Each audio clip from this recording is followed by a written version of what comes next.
Olá, seja bem-vindo a mais um conteúdo. Boa tarde, 1º de janeiro de 2025. Estamos aqui pela graça do Senhor Jesus Cristo, com saúde, agradecendo a Ele por todas as bênçãos que recebemos e que com certeza nós receberemos nesse ano de 2025.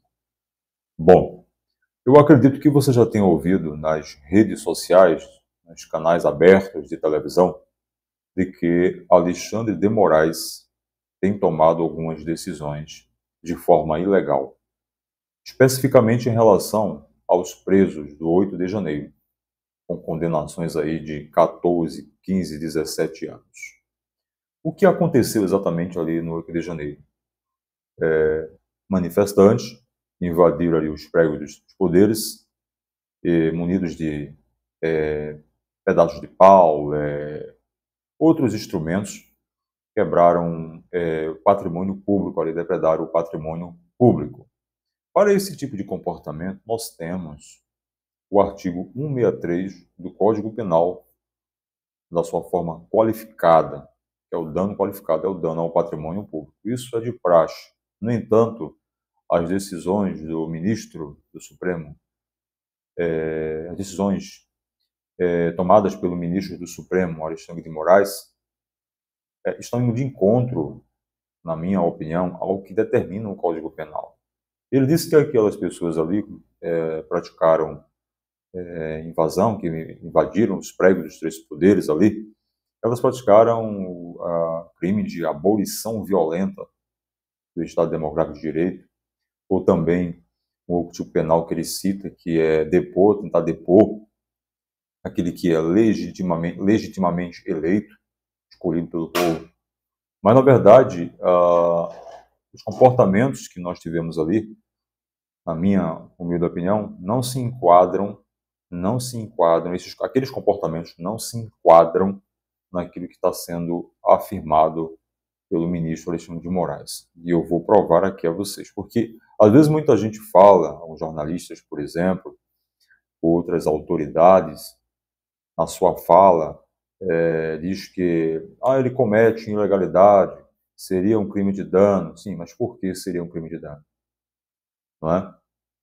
Por que exatamente o ministro Alexandre de Moraes estaria cometendo ilegalidade? Você tem que falar e tem que mostrar. Não adianta só dizer e não mostrar isso na própria lei.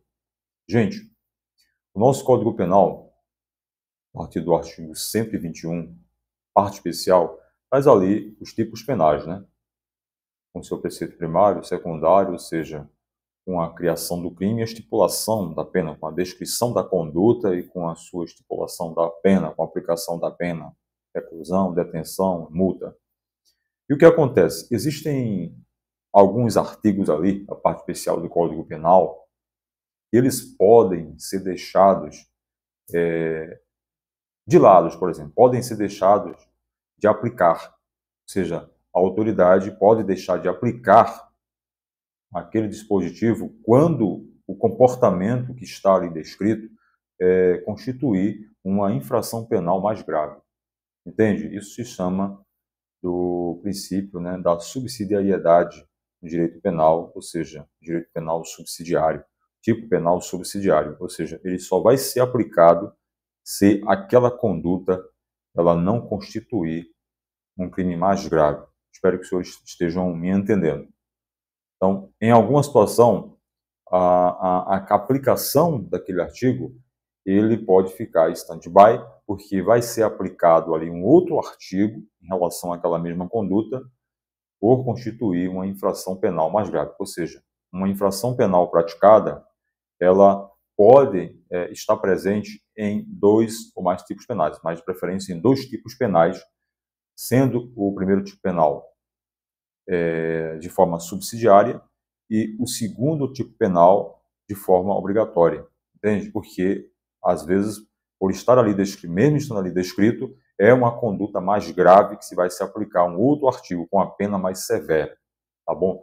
Deixa eu explicar para vocês aqui, vamos aqui no Código Penal, para vocês entenderem. Depois eu vou voltar para o artigo 163 do crime de dano, que é o que nos interessa para esse vídeo. Vamos olhar aqui, rapidinho, no artigo 200, lá nos crimes contra a dignidade sexual, estamos aqui com o Código Penal. Vamos ver aqui o 215A. Deixa eu aumentar aqui um pouco essa tela para que vocês possam observar melhor aqui o artigo. Vamos ver, 215A. É o crime de importunação, está aqui, né? Importunação sexual, né? Esse crime de importunação sexual ele foi criado justamente por conta daquelas questões que vinham acontecendo, ainda acontecem, mas não como antes, mas assim, acontecia nos metrôs de São Paulo, nos trens de São Paulo, em todo lugar do Brasil, que o sujeito ficava se enfregando nas vítimas dentro dos ônibus, dentro dos metrôs, especificamente mulheres. Especificamente mulheres, elas são as maiores vítimas desse tipo de crime. Então o sujeito se esfregava ali numa mulher, a população ali do transporte detia o indivíduo, levava para a delegacia e não tinha assim, um artigo específico para aquele comportamento ali. Então foi criado aqui esse tipo penal de importunação sexual. A diferença dele para o crime de estupro é que no crime de estupro você tem a violência ou grave ameaça e nesse tipo penal você não tem. Veja só, diz aqui o seguinte: praticar contra alguém, então pode ser homem, pode ser mulher, e sem a sua anuência, ato libidinoso, com o objetivo de satisfazer a própria lasciva ou a de terceiro. A pena é reclusão de 1 a 5 anos, vírgula. Aí eu quero chamar a sua atenção para isso aqui. Se o fato não constitui crime mais grave. Então, aquilo que eu estava dizendo, é um comportamento que vai ser disciplinado aqui pelo artigo 215, tá? Mas pode acontecer de que esse artigo aqui, ó, ele não se aplicar ao comportamento delinquente naquele momento. Ou seja, ele não ser aplicado e ser aplicado um outro artigo. Se couber a aplicação de um outro tipo penal, seja aqui no Código Penal, seja no lei penal especial, por exemplo, isso é chamado de tipo penal subsidiário, ou seja, ele só vai ser aplicado, esse 215A, importunação sexual, esse artigo só será aplicado, aí está aqui, ó, se o ato não constitui crime mais grave. Se constituir um crime mais grave, tá, ele não será aplicado. E caso contrário, sim, se aplica. Entendeu aquilo que nós falamos no começo? Então, você vai encontrar aqui no Código Penal vários artigos fazendo essa alusão aqui, ó, se o ato não constitui crime mais grave, ok?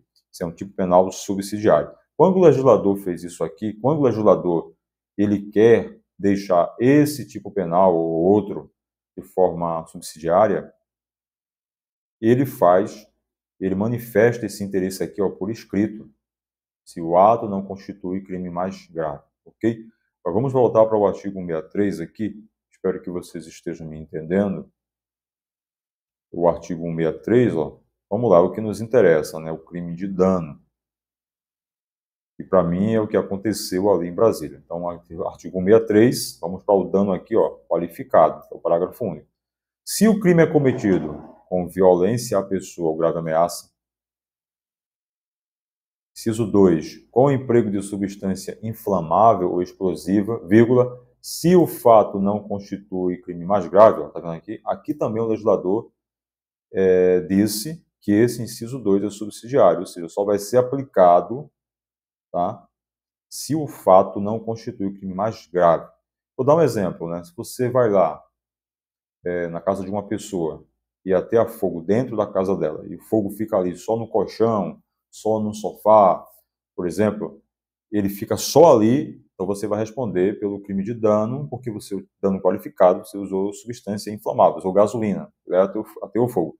Mas se você coloca fogo em uma casa, por exemplo, e o fogo se expande para as casas vizinhas, ou há um risco muito grande do fogo se expandir para os vizinhos, aí você já não responde pelo dano qualificado, você vai responder pelo tipo penal de incêndio. Por isso que ele colocou aqui, ó, o legislador, se o fato não constitui crime mais grave. Então, se o comportamento de atear fogo na residência mediante substância inflamável se expande para os vizinhos e atinge ou corre o risco de se expandir, já não vai ser o dano qualificado, vai ser o crime de incêndio.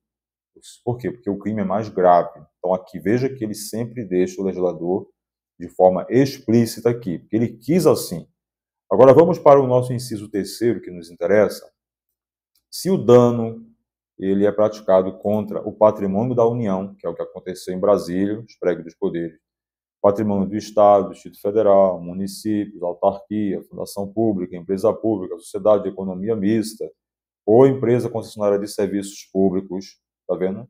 Esse inciso terceiro é um dano qualificado. Veja que ele não colocou aqui a expressão, ó, se o fato não constitui crime mais grave. Se o legislador quisesse que esse dano aqui qualificado, que é ao patrimônio da União, que é o que aconteceu em 8 de janeiro, se ele quisesse aplicar um tipo penal mais grave, se houvesse para o legislador um tipo penal mais grave, ele teria colocado essa expressão aqui, ó. Estaria aqui esse inciso, contra tal, contra o patrimônio de sociedade de economia mista, ou empresa concessionária de serviços públicos, vírgula, se o fato não constitui o crime mais grave. Se tivesse isso aqui, aí sim o ministro Alexandre de Moraes estaria com toda a razão, porque estaria aqui explícito se o fato não constitui crime mais grave. Então seria um artigo mais grave, uma punição mais grave ao aquele que tivesse praticado o dano contra o patrimônio da União. O que não se vê aqui, simplesmente o legislador colocou o inciso terceiro, tá? E não colocou essa expressão, se o fato não constitui crime mais grave. Então, esse inciso terceiro não é subsidiário, não. Se você danificar um patrimônio público, um prédio público, objetos de um bem público, você vai responder pelo dano qualificado. Por isso que as decisões do ministro Alexandre de Moraes são eivadas de vício. As decisões devem ser anuladas porque afronta um dos princípios basilares, que é o princípio da legalidade. O sujeito só pode ser condenado de acordo com a lei, da forma como a lei descreve. O que é que fez o ministro Alexandre de Moraes? Ele simplesmente aplicou aquelas pessoas do 8 de janeiro, né, que depredaram o patrimônio público, um tipo penal que não se aplica ao caso. Ou seja, ele inovou a ordem jurídica, como não pode assim fazê-lo, porque ninguém pode responder por tipos penais por um ato praticado, digo, se não estiver descrito em um tipo penal. Entendeu? Somente a lei é que pode criar crime e estipular uma pena. Então, assim, essas pessoas deveriam responder e devem responder, sem dúvida, pelo dano qualificado ao patrimônio público, nesse inciso terceiro que nós acabamos de mostrar aqui para vocês. E não nesses artigos que o ministro Alexandre de Moraes enquadrou, né, aquelas pessoas ali. Então, eu acredito que futuramente essas sentenças, porque são várias, né, elas devem ser anuladas e se fazer um novo julgamento, tá? O novo julgamento, aplicando justamente o crime do dano qualificado, aplicando, se porventura assim cabível, e sim é cabível, o concurso de pessoas, nesses aspectos aí. E não esses tipos penais de abolição violenta do Estado democrático de direito, tá? Tentar depor aquele legitimamente eleito, nada disso. Ali eles quebraram o patrimônio público e devem responder por isso. Por isso que eu acabei de falar aqui para vocês que o fato de não estar descrito aqui, vamos voltar. O fato de não estar aqui no inciso terceiro, essa expressão, se o fato não constitui o crime mais grave, o fato de não estar, significa dizer que eles devem responder pelo dano qualificado. Se tivesse aqui essa expressão, aqui embaixo, no final do inciso terceiro, aí sim poderia se aplicar um tipo penal mais grave, determinado assim pelo legislador. É aquilo que eu acabei de falar para vocês em relação ao crime de importunação sexual. Então, se for praticado, por exemplo, uma importunação sexual, olha só, eu acabei de mostrar para vocês, se a importunação sexual ela for praticada contra uma pessoa menor de 14 anos, aí vai ser estupro de vulnerável. Se a mulher, por exemplo, ou qualquer pessoa ali, tiver idade igual ou superior a 14 anos, vai ser importunação sexual. Mas se porventura a vítima for menor de 14, já não será importunação sexual. Tá? Será estupro de vulnerável, cuja violência é absoluta. tá? Não há crime sem lei anterior que o defina, nem pena sem prévia cominação legal. Isso deve ser obedecido, tá bom? Um grande abraço a todos, até o próximo vídeo.